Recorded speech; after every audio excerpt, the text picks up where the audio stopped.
真愛未算可憐，至少濃紋不會污染。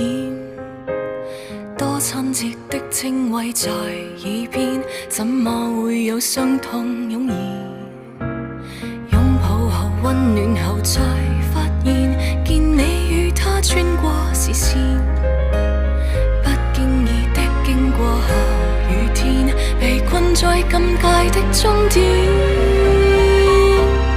其實我可動作看不見，再與你面對面像情侶依戀。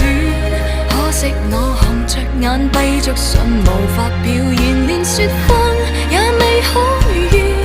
其實我早看透這欺騙，你問我太敷衍，情總不免改變。風發覺仍倔強多膚淺，情話又像幻覺，愛到底傷透。